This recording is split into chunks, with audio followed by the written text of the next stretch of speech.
Okay.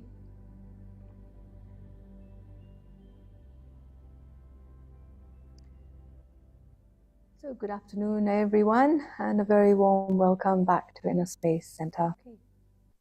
In case you don't know me, my name is Sona, and I'm part of the team that run the center. And it's so wonderful to have you with us this afternoon. So there's a few people in the room, and there's, I think, many of you online. If you're online, I can actually see you through my connection. So obviously you've joined today because of the topic, I guess, harmonizing personalities. And who doesn't want to be in harmony in today's world, in a world that seems to be more and more chaotic, in fact, more and more disorganized, disharmonized. And I think, having been on a spiritual path for 38 years, 38 years, I would say that the culmination of that incredible journey is when you reach a place where you can harmonize with anyone, when you'd feel comfortable being in the company of anyone, working with anyone, hanging around anyone. And there's no resentment, no animosity, no hatred towards anyone. Because spirituality is all about spirits. It's about souls connecting. And souls, as we know, are very pure. They were born pure. It's just this incredible journey that we've been on that has created the trouble, isn't it? It's the journey that we've been on that has actually started to create dents in the soul. It started to bring wrong experiences, negative experiences up as memories inside us. And that is where then we start to project that out towards the world. So actually, being in harmony, in a state of harmony, is the most natural space that I can be in. If you think about nature too, if you leave nature alone, how is nature? Nature's in harmony. Nature finds her own balance. It may not be the balance that we want to see, but nature finds its own way how to balance things out. When I used to live in Australia, we used to have bushfires every now and then, you know. Every few years there's a really bad bushfire in a particular part of Australia. And I remember at one point someone said, well, you know, this is so dangerous. It's so, it's not good for the environment. And a friend of mine who's an environmentalist turned around and said, well, no, it's actually brilliant for the environment because the Australian native plants have very hard seeds. And the only way those seeds can burst is with incredible fire. So what ends up happening is that the fire comes through, the seeds burst, they scatter, and then for the next sort of few years, those seeds grow and they create more shrub, more bushland. And then when it's time, nature produces another fire. Things become dry enough for another fire to be sustained. And so in the same way, the inner self, the soul, is actually a being who was and is most comfortable in a state of harmony. I don't want to be at war with the world. Is that right? Who wants to be fighting with someone else? Who wants to be in conflict with their friends, their relatives, you know, people who live in their building, their neighbors, their workplaces? Does it feel good when you're in conflict? It doesn't. So to be in a state of harmony is the most natural and comfortable space for I, the soul, the inner self. So what happened then? How did I get pulled from that state of harmony to a place where I feel so imbalanced in my day-to-day life? Well, the reality is that everything that happens on the outside is what's actually happening to me on the inside. So whatever is my state of mind, whatever is my state of being, whatever is where I'm at on the inside, And that will be reflected in my connection and relationships on the outside.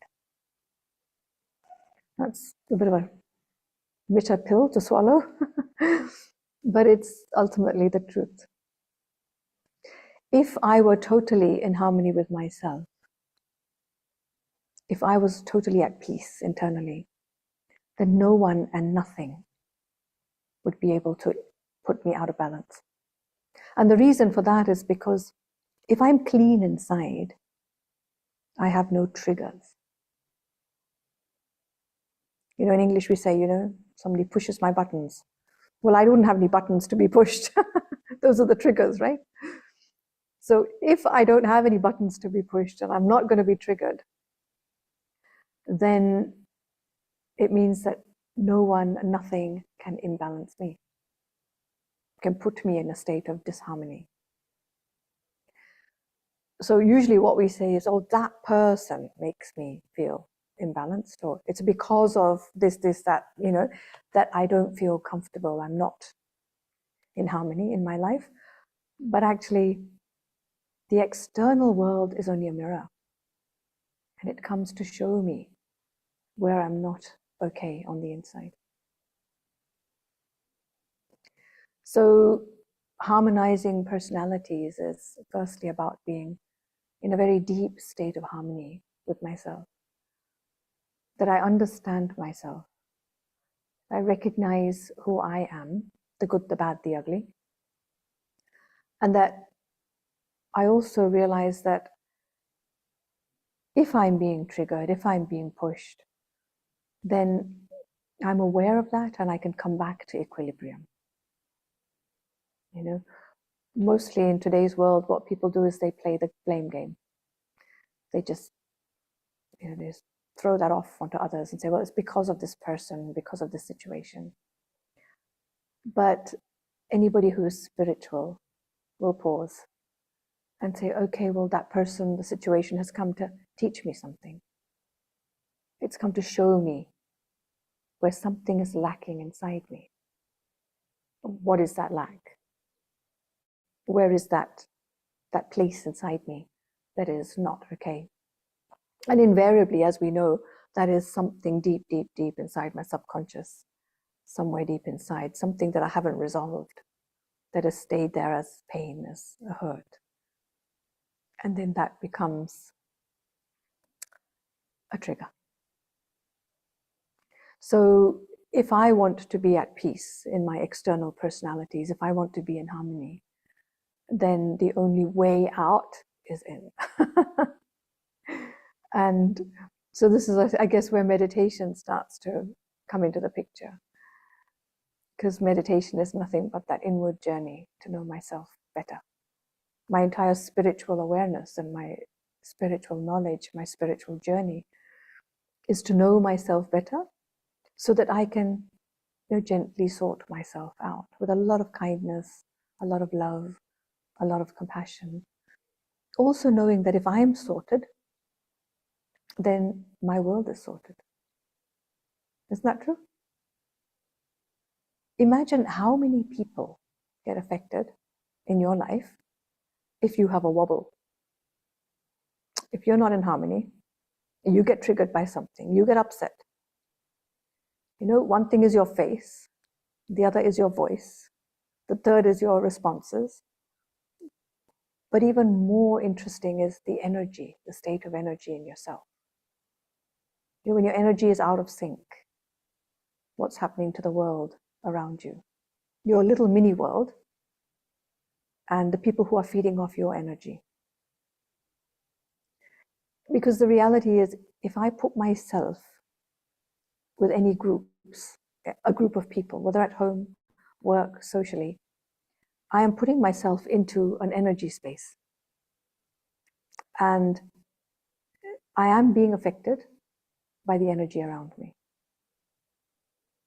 Unless I have no triggers, in which case I won't be affected. So when people come to me and say, oh, well, I want to change my job because there's a very negative environment at work, I say, well, that's a good thing to do. I'm glad you want to change your job. But the reality is, whatever it is that's triggering you now, it's going to trigger you in your new job as well. Because somebody there will have the personality that you're facing now, and that will trigger the same stuff inside you. So by all means, go change your job, but first sort yourself out. So if you want to get married again, I'd say the same thing to you. You want to get married again, fine.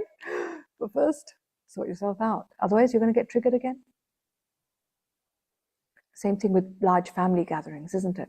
Some people just detest large family gatherings. It's like, I don't want to meet anyone, you know.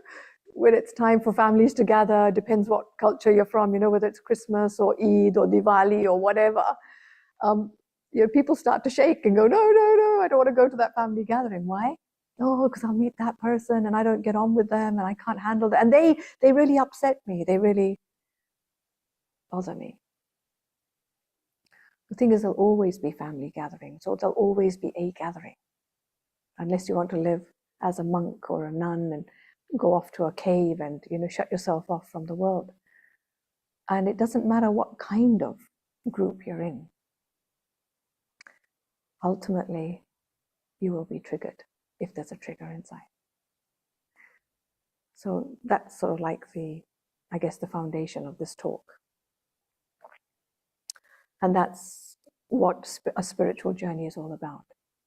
It's really deeply accepting and acknowledging that the world can be what it is. It might be right, it might be wrong, it might be anything in between, gray. But my feelings, my responses, my state of being is still my choice. So is everyone okay with that? Is everyone sort of comfortable with what I've said so far, and you feel that that's working for you? Yeah. Okay, so if you want to write any questions on the chat box, I'm really happy to keep watching and seeing if there's anything there that I can take up. So there's a few lessons that we learn on the spiritual journey that actually help me to deal with the main areas of my life. I would say the final area is my relationships. Because for me to be in a place of peace with my relationships, there's a few things that I have to do before that. And we call them 4 faiths, pillars of faith. Faith meaning trust. If I have these 4 pillars of trust securely planted for me, then my life, which sits above them, like a table, right? Tabletop. If you've got your 4 table legs very strong, then the table doesn't fall over. But if one leg is stronger than the other, there'll be weakness. And if one leg doesn't exist at all, then you're really in trouble, aren't you? Imagine you have to sit on a chair and it's got 3 legs on it. How comfortable will you feel? Or if you can see that 3 legs are okay, and one's cracked, you wouldn't want to sit on that chair, right? Because you're risking having a pretty bad fall. But I think many people just do that in their life. They're sitting on a chair, meaning they're on this journey, and it's a very weak journey. It's a very risky journey. You're actually putting yourself out there in the world, not in a very strong way. So what are these 4 places of peace? And what are the 4 faiths, the 4 trusts that I need to develop in my life? Well, the first is to be in sync with, or completely in, what could I say, in trust with, with myself. And possibly I'd say that's the most essential one in my entire journey, in my entire discovery. So what that really means is that I know myself very clearly and very honestly. And I know myself not in a way where I see myself and I look down on myself and say, oh, look what you're like. Oh, you've got this problem. And, oh, look how you reacted there. And no, it's important to know your weaknesses, but just as important to know your strengths. And anyone who is on a spiritual journey knows that I'm actually trying to get to the place where I was when I first entered this journey, this life on earth, which was a very pure, clean space. Because it's only as I chugged along on the journey that I accumulated all the rust and the dust and the rubbish that I have. So really, to know yourself means to be very honest and clear about who I am, but at the same time, to have a vision on myself, to have an attitude towards myself that is very, very supportive and encouraging. Even if you make the same mistake again and again and again and again, how do you feel about yourself?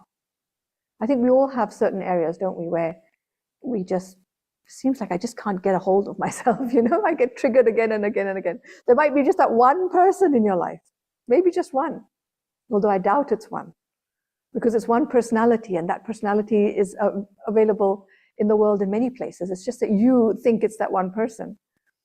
But there's one person who can trigger you.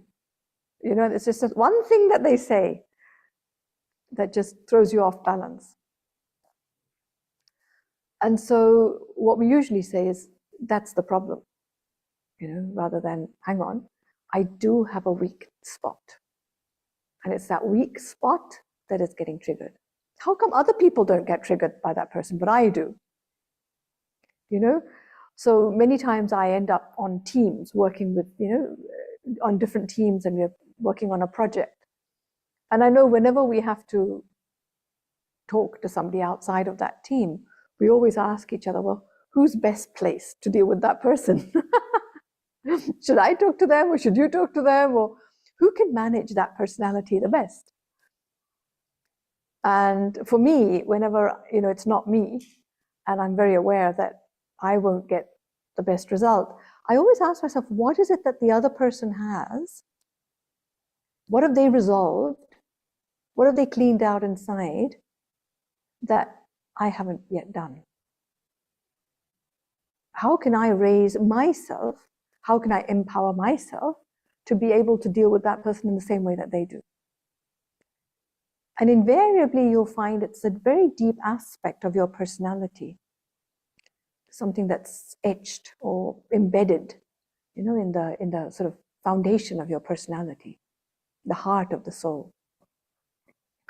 So recently I was on a team and meeting, and I had to deal with somebody. And this person's a very strong personality. I'm like a little ant in front of them. And it's quite I won't say aggressive, but strong, very strong personality. And so the person was trying to blame me for having, taken too long to start a project off. And I was reading the emails going, oh my God, how do I feel about that? How do I feel about being blamed for, And I thought, okay, well, how do I actually respond to this? So I did one thing. I rang the person who usually deals with them very well. And I said, how would you deal with a situation like this? And he said, look, just write back an email and be very factual with this person. This person does not respond to emotions. She will just respond to facts. So be very factual and say, look, this is the date we start to talk about the project, this is what happened, and that's it. Don't defend yourself, don't argue, just send the facts off. Because he said, you're not to blame. But in her eyes, someone should be blamed, right? So let's scapegoat whoever's in front. And I did that. And I felt so good. I was like, oh, good. I'm getting all the facts right. And I look back at stuff, and this date, this happened, this date, this happened. And this is how we're going to move forward. And these are the options we now have, because we're all in this place now. Anyway, it was fantastic for me, because it put me into a completely different space internally. You know, if you try to be me, or if I try to be you, but really you put the whole, you know, costume on and you say, okay, I'm going to be like this person. So I became like him, very factual, very professional while dealing with this other lady. And it made me feel very different. And even though there was a response, an email response, it was actually much more subdued. It's very subdued. Because I knew how to handle that personality much better than I would have done. So there was a lot of growth and learning in that moment. And so you need to know your strengths and weaknesses, very important. At the same time, always know that there's so much to learn. And therefore, the vision that I have on myself is I can learn this. I'm not stuck in the sauna of today. I'm not stuck the way I am. I can actually be very much bigger than what I am, a lot wiser than what I am. And so what is it that I need to learn to upgrade myself and to get to that level?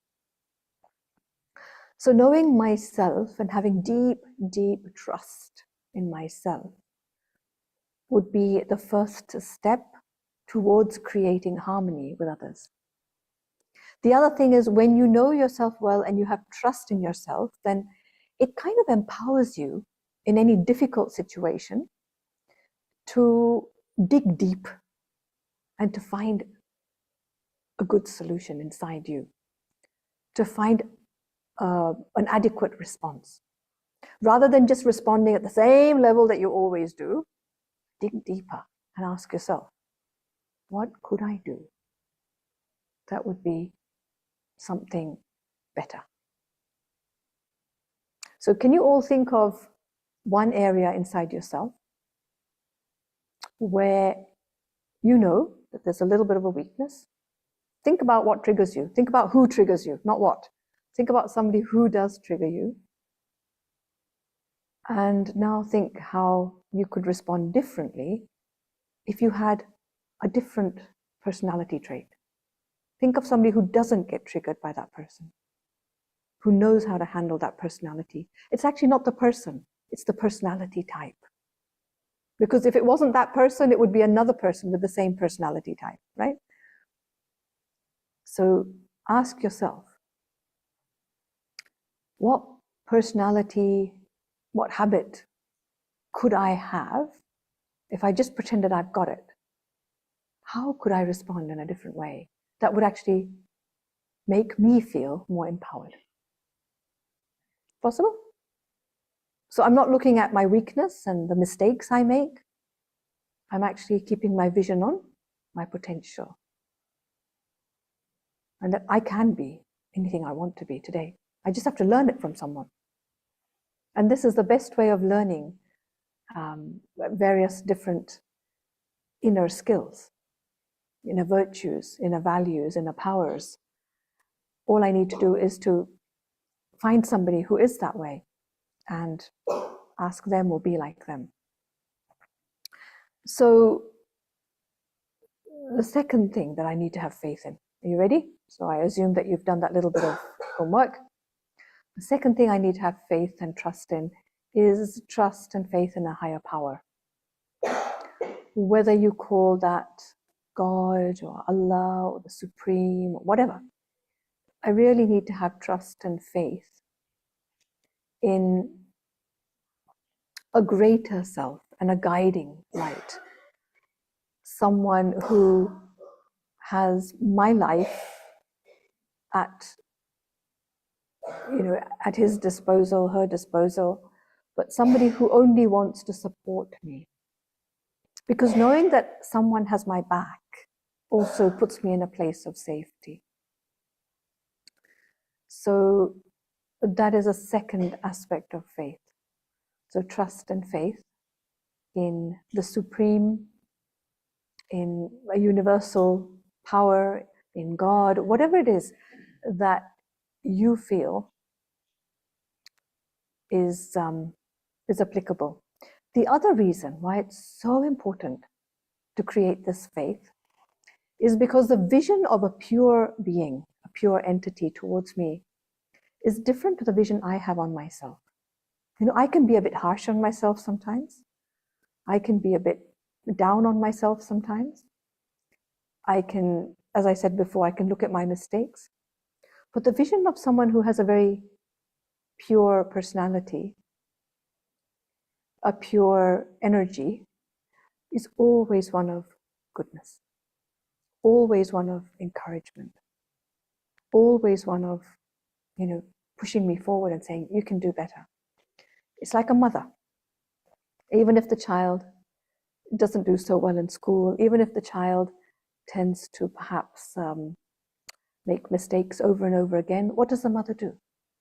I've got some mums in the room here. What does a mother do? I don't know if there's any mums or dads on the call. The mother always offers encouragement.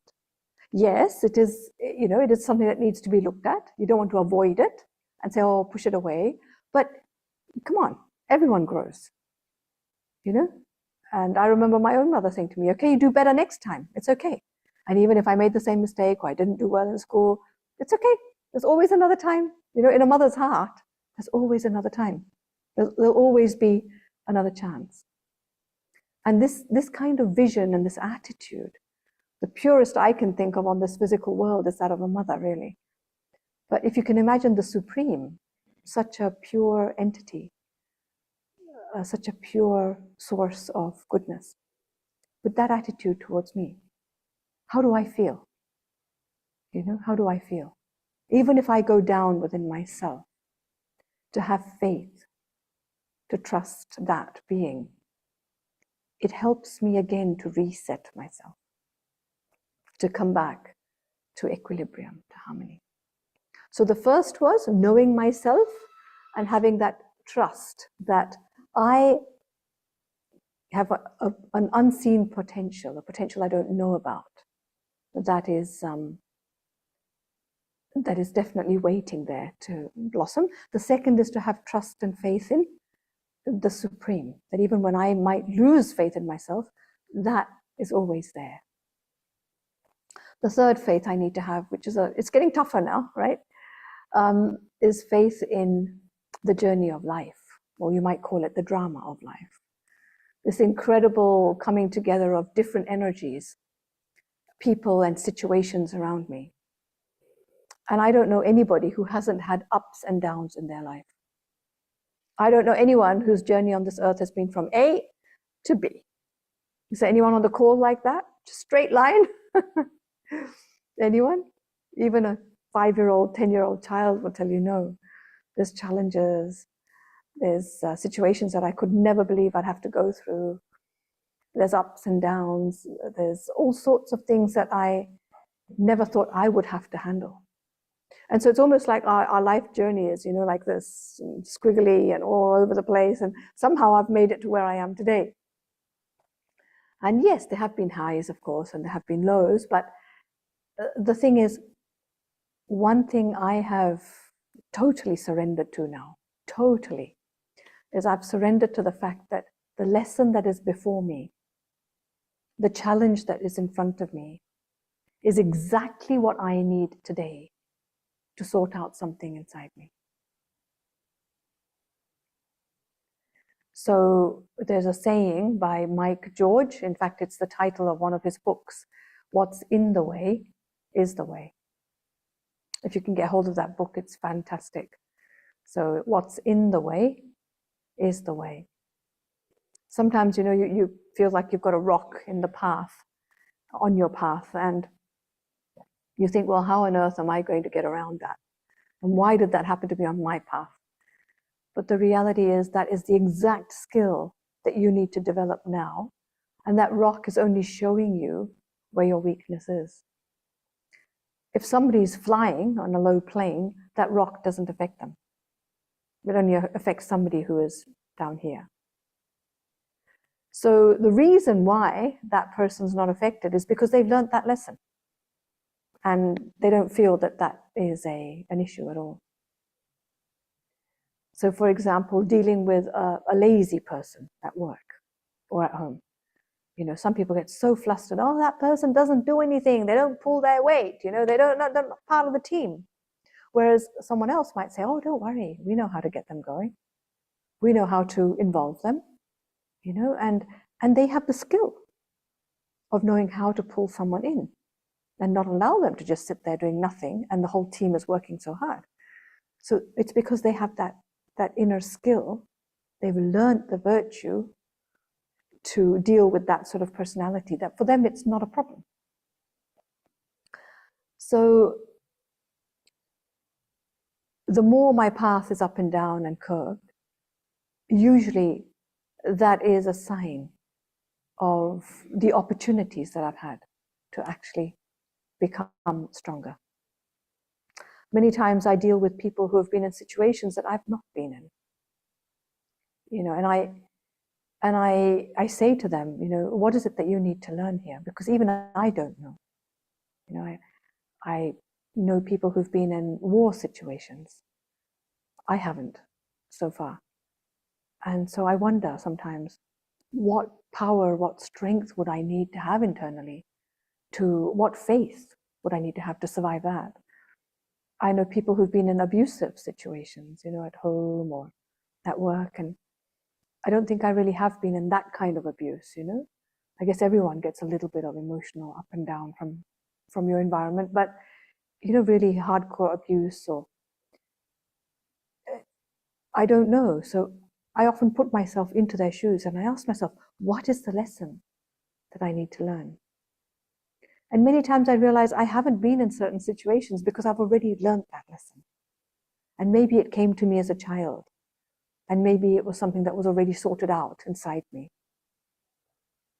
So we all have our own challenges, but to appreciate the beauty of the journey of my life, the drama that I'm in, and to accept it wholeheartedly, and to acknowledge that it's putting in front of me something that I need to learn. That is accepting what I would call the drama of life. So I have to accept life the way it is. And when we say things like, oh, I wish this wasn't there, or I wish this person wasn't there, or I wish the situation would change, what I'm actually saying is, I don't want to learn the lesson. I want things to change without me learning the lesson, which is actually impossible. Because even if the situation did change, you wouldn't have learned the lesson. So what will happen? What will happen?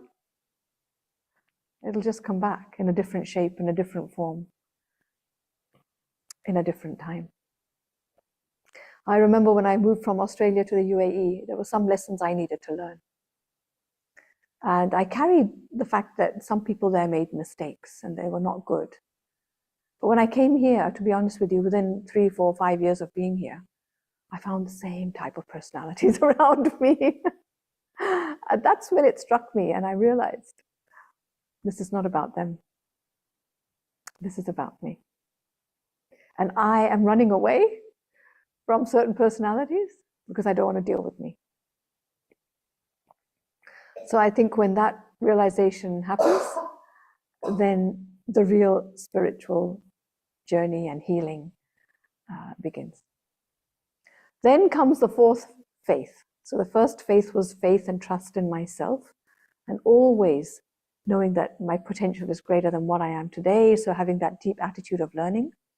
The second is faith in a supreme or a higher power, a source of complete strength and beauty and goodness, and knowing that that power's always got my back, that even when I lose faith in myself, there is somebody who has that vision of trust. Yeah. The third faith, remember, the faith in life and everything that's coming to me. And that the reason it's coming to me is because there's a lesson for me. And actually, I created that challenge. My own weakness creates that challenge. Do you see what I mean? And then the fourth faith that I really need to have is faith in others. Faith that every human being on this journey is doing the best that they can do. That they are exactly where they need to be, just as I am where I need to be. And that they are really trying to sort out their life in the best way possible for them. It doesn't mean that things are happening the way I want them to be. You know, sometimes you meet a friend or a family member or somebody at work and you say, I know exactly what you should be doing. I've been through it, and these are the steps that you should be taking, right? And what do? They totally ignore what you've said and do the opposite. And then how do you feel? And then comes the old, resentment, bad feelings. But it's not about them, it's about me. It really is about me learning that each human being has their own journey. Each human being has their own pace. That really everyone has to walk at their own pace, in their own time. And everyone stops to look at different things. It's a bit like, can you imagine if there's, say, 20, 30 people walking together? Not everyone can walk at the same speed. Some people are walking because they want the exercise. Some people are walking because they want to chat with a friend. Some people are walking because they love to see the environment and nature around them and, appreciate the flowers. So each one of us has a path that is different. And even if someone's not doing what you expect them to do, it's your expectation that is the problem. It's not about them. Because their life is their life. Their way is their way.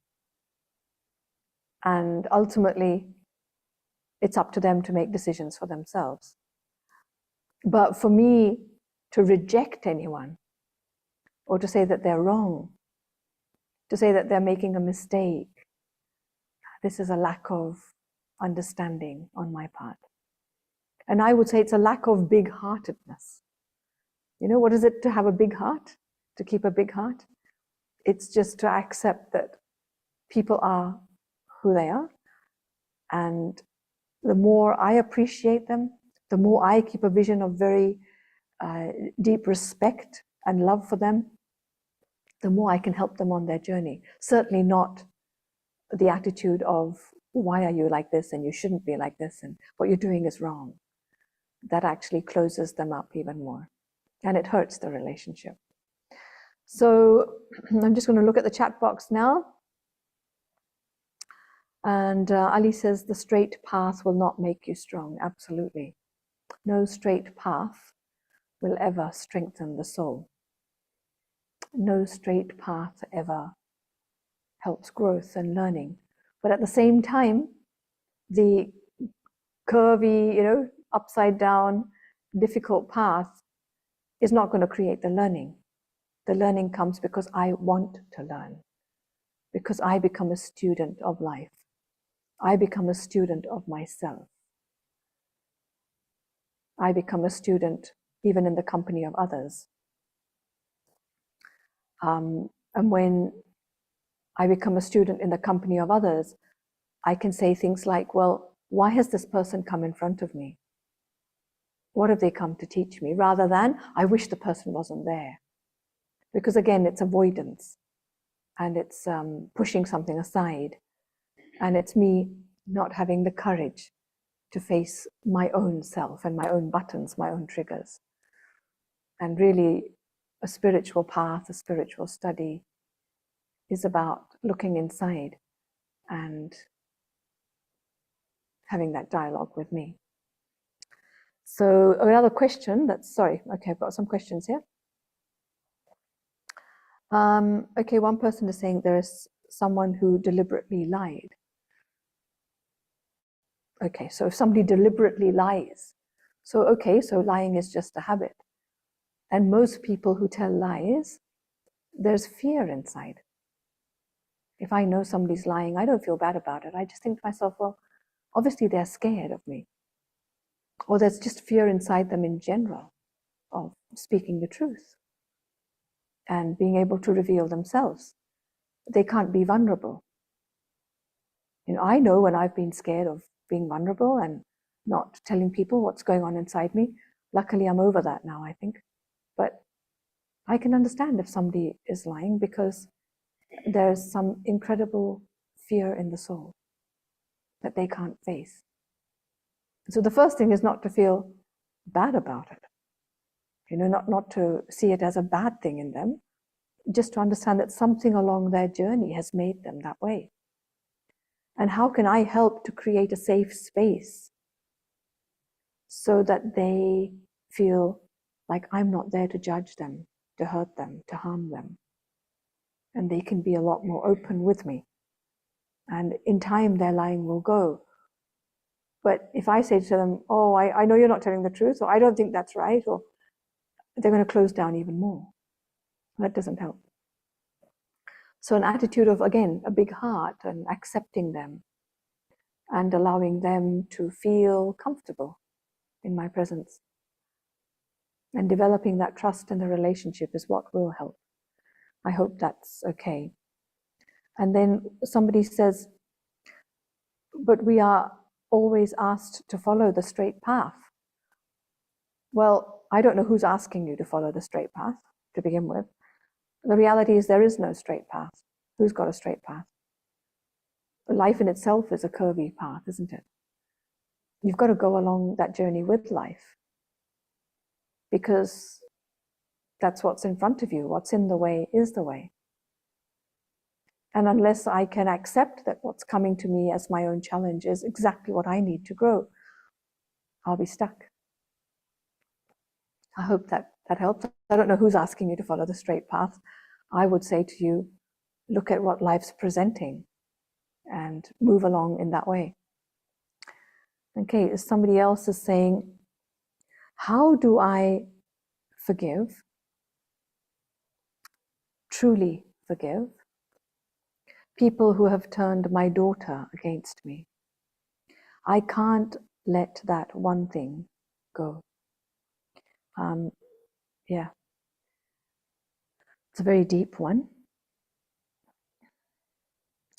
And I was speaking to someone recently who is going through something similar.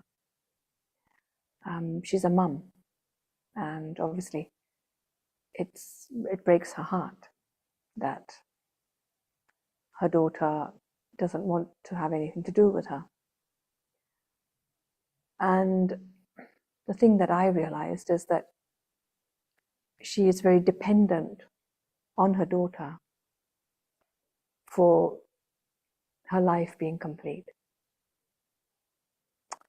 It's almost like the fact that her daughter doesn't connect to her has left a hole in her heart.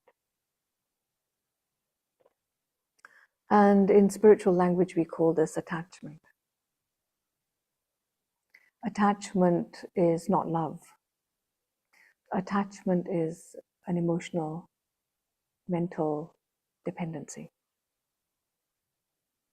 And what happens is when I'm attached to someone, whether it's your daughter or your mother or your friend or your spouse or just anybody, your uncle, auntie, when you're attached to anybody, you've given away your power. You've downgraded your inner power. And you've said that I need you to be this way for me to feel okay. So the fact that your daughter doesn't talk to you is one pain. What that person told your daughter, well, anyone can tell anyone's daughter anything. But obviously your daughter heard that and has absorbed that and has acted on that. And so I wouldn't actually blame only just the person who spoke to your daughter, but I would also consider that it's a choice that your daughter has made, and that there is something that's not resolved within her. Because not every child who is, poisoned against their mother or father will turn against their parents. But there must be some pain and something inside that soul as well that has created this separation. So we're not blaming either the perpetrator, the person who spoke to your daughter, but we're not blaming your daughter either. We're not blaming anyone here. We're just saying that everybody who is doing whatever they're doing, they are doing it from the space of thinking they're doing the right thing.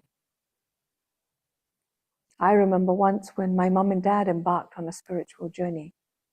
I think I was 15 or 16. And my own relatives came and told me, gosh, your parents have become so weird. They're so strange.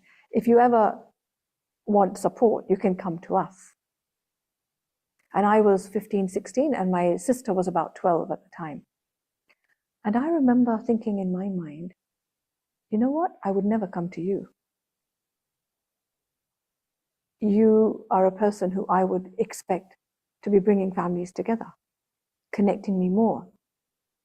And the reality was, even though my parents were, starting to meditate and go on a spiritual journey, I actually felt that they were changing for the better.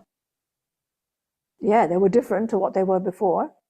They were not so, partying as much, and they used to be a lot, they used to be out in the community a lot more, but they started to be a lot more quiet and reserved, but they became more loving, I felt, and caring.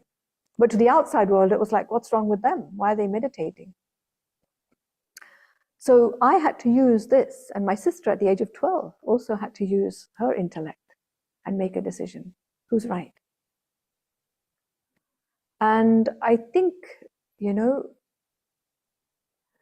even though a child does get affected by what people think and people say, I would always encourage you to keep sending strong, powerful energy or vibes, good vibrations to your daughter. To continue to send her pure love. A love that says, I accept you even though you don't accept me. This will heal the relationship with your daughter. Because whatever energy has been put in between, that can be healed. Whatever's happening in her head, whatever she's understood, can be healed. You can actually affect souls from a distance just by sending them good energy. The person who told your daughter this, the thing is, they have done what they've done for a reason. And if I went and spoke to them, they would probably give me an incredibly valid reason, right? They would say, well, I said this because the mother is like this. They could be totally not right. They could be wrong. But the fact that they see it that way makes it right in their eyes.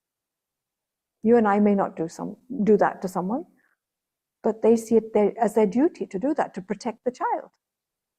So I read a statement once, which I know I've said before in my workshops, that God never forgives. I'll repeat it. God never forgives because God never condemns. If I haven't criticized someone as being wrong, I never need to forgive them. Forgiveness is this huge topic that man has created because we are the ones who criticize and condemn others, and we judge them as being right and wrong and say, now I need to forgive you. And it makes me feel very good to forgive you. It's like I've done this huge act of mercy. But who told you that you could criticize them in the first place? Who told you that you have a right to judge someone in the first place? Who told you you can see somebody's actions as a mistake in the first place? I don't know. And so whenever I feel like someone's done something wrong to me, I actually turn it around and I ask myself, Sona, who are you to judge them? Who are you to decide where they're coming from? You don't know their whole journey. You don't know where they're coming from. You don't know what their perspective of life is. Where's the big-heartedness? Where's the understanding? Where's the acceptance that even though they're doing something wrong, they're doing it from their own pure or good intent? It's a huge lesson. But if you want to harmonize your personality with others, you're going to have to stop seeing anyone's behavior as being wrong. You're going to have to stop judging what they do and saying this is, a mistake or this is incorrect. Because nothing that anyone does is incorrect or a mistake. And everything that's coming to you is coming to make you stronger. and actually coming to resolve something within you. And I would say to the person who's asked this question that probably this whole scenario is unfolding in front of you to help you expand your heart and to accept that people do what they do, even though it looks wrong to us. They think they're doing the right thing. And the only way to sort it out, perhaps, is to clean up your relationship with that person as well as your daughter. You know, it's a bit of a hard statement to make, but you know, ultimately, if I put myself in the position of a judge, then I've lost track of the truth of my life. Okay, so just reading what someone else has said. Our children are not our possessions because we all belong to Allah. This is also true. She's just 13. Okay, so this is your daughter, and I think her mind has built in it a mask to deal with the situation. Definitely. She doesn't want to hurt. So she has built a coping mechanism, you know, and that's okay. Give her time to grow up. What you can do, as I said before, what you can do now to dissolve that mask is to keep sending pure love. That no matter what you are, no matter how you are, even if you don't want to come and talk to me, I will still send you love. That will help to dissolve the mask, because that energy block between you is being dissolved from your side. She can't hold it up forever. You can't. It's a fact of life. So you just keep doing the right thing from your side. Why we sometimes see ourselves in the hands of Maya. Maya means our weaknesses. Like feeling bad, comparing, seeing close friends or people around us having a better life, social richness, success, comfort, and seeing them happy. Again, you know, whenever I start to compare myself with someone else, firstly, I don't know their journey. I don't know what trials and difficulties they went through before I knew them. Maybe they have learnt along their way. You know, they've had many difficulties along their way, and they've learnt those lessons, which is why they are now in the place where they are. And if I keep looking at them and how they got to that place, I won't be looking at myself, will I? And I won't be doing my own inner work. So comparing, criticizing, competing only lead to complaining. And if I keep complaining about life, there's something inside me that is blaming life and won't take responsibility for the inner change that's being presented to me. So this is why to compare myself with anyone else, you know, it just means that I lack self-respect. And if I lack self-respect, it means I will lack respect for others as well. Self-respect is that faith in myself. We go back, you know, we've done a full circle, and we go back to the faith inside me. The faith that I have an incredible potential. But to get to that potential, I need to sort myself out and resolve unresolved things inside me. And to really try to learn, grow, and become better and bigger than what I am today. So another comment is, my friend who's an actress tells me people only see the glamour and not the hard work. That's so beautiful. I love that statement. When we compare with somebody else and we say, oh, they're doing better than me, you know, I think sometimes we dismiss the inner work that's gone on behind the scenes. I was talking to my husband yesterday, we were on a walk, and I said, you know, I just see that so many people we've known for so long, 30, 40 years, it feels like life is now lifting them up, and they're doing very well. Thank God, you know, touch wood. But I was saying it's almost like their karma is coming back to them now. I've seen them, 20, 30 years ago, struggling, really doing it hard in their 20s and their 30s, maybe even in their 40s. But I see so many people now later on in life, and it feels like all that hard work and the effort they put in. And I don't mean the physical effort on the outside, the working and trying to get more money and all this business. No, but I'm talking about meditators who, like myself, might be doing something on the outside, but they're also working on the inside. And so we were discussing how, it pays off. Everything pays off. All the hard work you do, all that you have given selflessly, all that you have supported others with, it has to come back. It's a law of life. It's really the law of karma. So I would say it's not anyone's job to look at anyone else, neither critically nor competitively. And our role as spiritual beings and on the spiritual path is really just to look at myself and to keep checking, changing,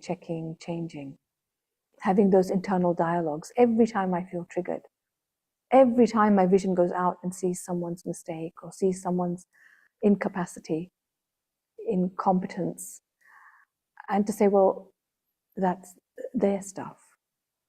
But why is my vision going there? Why have I lost the ability to really focus inwards and accept them just as they are? So the bottom line before we do a few minutes of meditation is, if you want to build strong relationships, if you want to harmonize your personality with someone else's personality, then what you need to do, my advice, my own experience, my own life journey tells me, accept. Accept that everybody's journey is different. Accept that everybody's squiggles, challenges are different. Accept that everybody will walk at their own pace. Even if you've told someone something 50 times and they're not listening to you, you don't ever lose hope. Because that soul, that being, that person will walk at their own pace. They'll work it out in their own way. You just keep an attitude of patience and support and love. It doesn't mean that you have to be wishy-washy and tell them, oh, I think you're doing the great, wonderful thing, it's all good. No, if you're close to them and you get the chance to give them some feedback, some advice, then go ahead, no harm. But only if the doors of communication are open. If that person's going to reject what you say and reject you, you'd better not say it. What's the point? Because then the relationship takes a U-turn, right? And it actually goes back and becomes worse than what it was initially. So accept, just accept, more acceptance. Stretch your heart out, out, out, out, out. And the day you don't see anyone as doing something wrong, the day you don't see anything being someone's fault, the day you stop blaming, the day nothing is ever wrong or a mistake, that's the day when your relationships will be in harmony. And it's possible. It's definitely possible for all of us. Why? I go back to my initial statement, because that is our natural nature. That's the way we were created. It's not about learning anything. It's about unlearning what I picked up on this journey. So last minute, anyone want to ask any other question or make any other comment? Anyone in the room?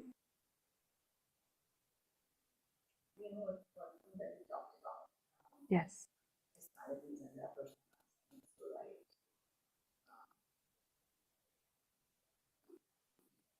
The older you grow or throughout the journey, when you mature, is when you kind of start to realize that, when you're young age or when you then there's nothing is a problem. Yeah. Everything looks good. Is then and we talked about one more person I have. From that one incident in my life, I identified that one person and I realized that it's not her problem, it's my problem. And I have tagged that box by that person's name. Yeah. So now when I meet anybody, I tag people in different buckets by the different people that trigger different things.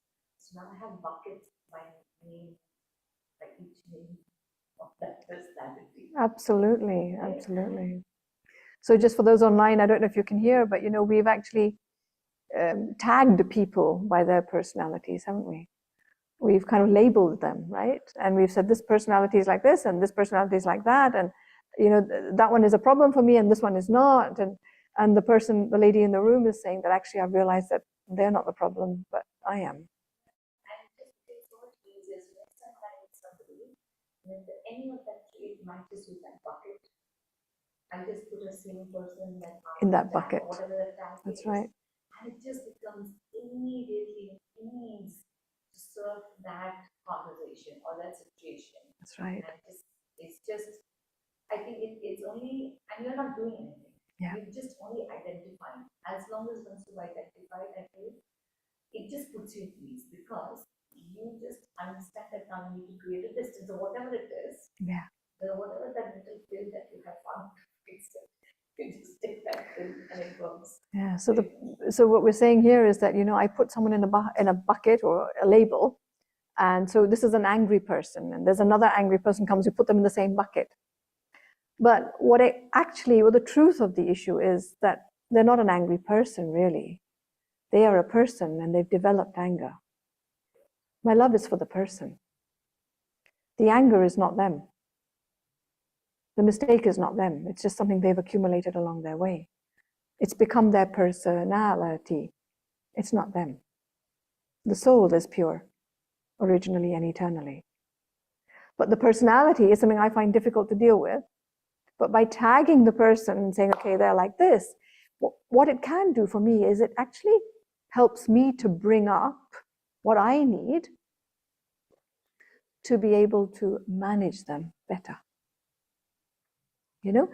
Distancing myself is not an option. That's a cop-out. Cop-out means that's me avoiding. It might be the way you deal with them today because you don't have the virtues and the strengths needed to handle them. I remember when I was young, somebody in my family was very angry, and I got very scared of angry men. Now it's gone, totally gone. Now if somebody gets angry in front of me, even a man, yelling and screaming, I just look at them and think, you poor soul. This is doing nothing to me. Because I've gotten over the fear or the sensation that it creates in me when someone's angry. I find it much easier to handle an angry person than somebody who's a bit of a bully, strong, That's probably what I'm working on now, to not feel pushed at all, even if somebody's a very strong bully type personality. It's slightly different. I've worked out the angry one. But what it does do for me is it actually makes my heart bigger, understanding that this person really doesn't know what they're doing. And this is how life is teaching me. So one thing is to understand the soul and the personality are different. Secondly, it's about also understanding that if I need to deal with somebody who's a particular way, I need to pull up from myself. I need to dig deeper and pull up from myself the qualities and the state of being, the state of mind needed to tactfully handle that person. And that's what life is teaching me. And that's not there. Because if I have low self-respect and a bully can push me over, it means that they've come to teach me how to be in my state of self-respect, even though they are the way they are. So it's nothing to do with them. I may not like them and push them out of my life. What will happen? Tomorrow another bully will come. But because I don't know how to deal with bullies, I'll constantly feel like I'm being affected. and that personality and that harmony is not okay. Make sense? All good? Me, very interestingly, I found the person that triggered me and Yes. particularly. What I also find is there's some traits in that individual that are really nice, including that I have in the wrong person.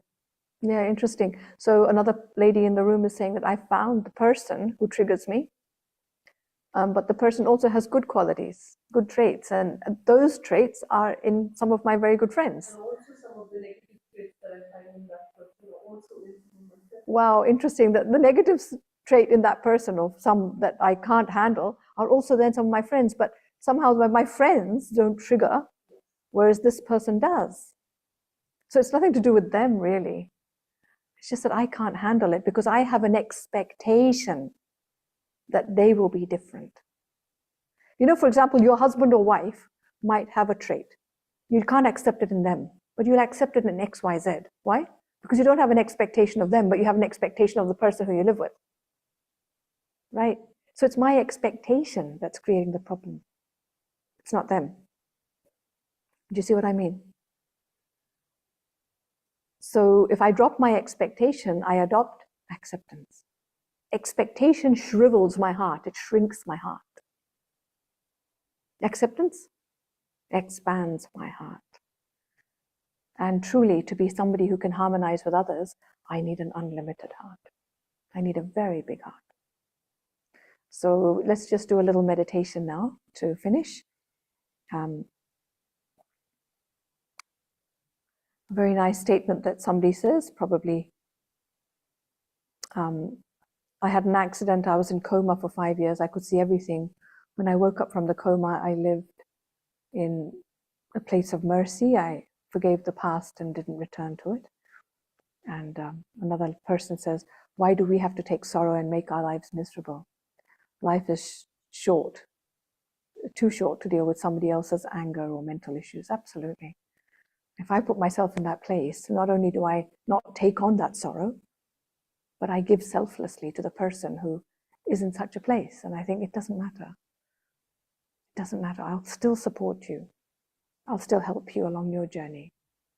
You know, because this is just stuff that you've accumulated. It's not really you. So let's meditate for 5 minutes, and then I'd like to tell you a little bit about a meditation course that's starting. So we start regular meditation courses every month. We're starting the next one in December. And it's always available online and in person. So let's finish the meditation, and anyone who's interested in learning meditation, you're most welcome to stay, and I can tell you about the next course that's starting in English. So find a comfortable position for your body and allow yourself to relax by breathing deeply in and out. Deep breath in and out, and you center your awareness right here, right now. I am here with myself.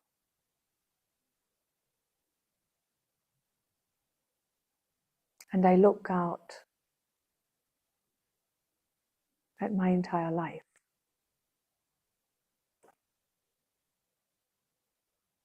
And I see where I've had some very easy, smooth moments. But I also see where life has been a bit of a struggle, a challenge.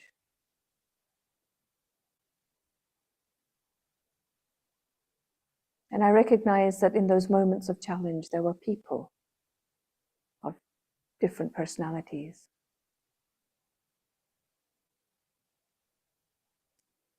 who were with me in those situations and who felt like they were the challenge. Maybe it felt like they were blocking me or stopping me. Maybe it felt like they were harming me. Maybe it felt like they just didn't understand me. And so I felt like a victim.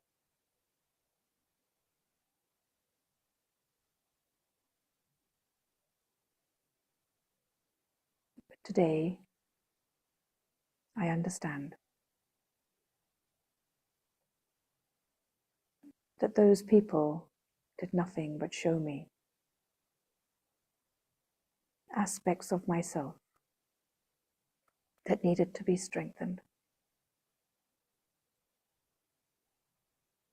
Those people showed me where I could do some inner work. It wasn't them that was the problem. And I wasn't the problem either. It was just life. It was life, the drama of this life, wanting me to progress, wanting me to learn, wanting me to grow. But because I didn't understand that, I blamed, I shamed, and I saw negativity and weaknesses and mistakes. But today I don't do that anymore.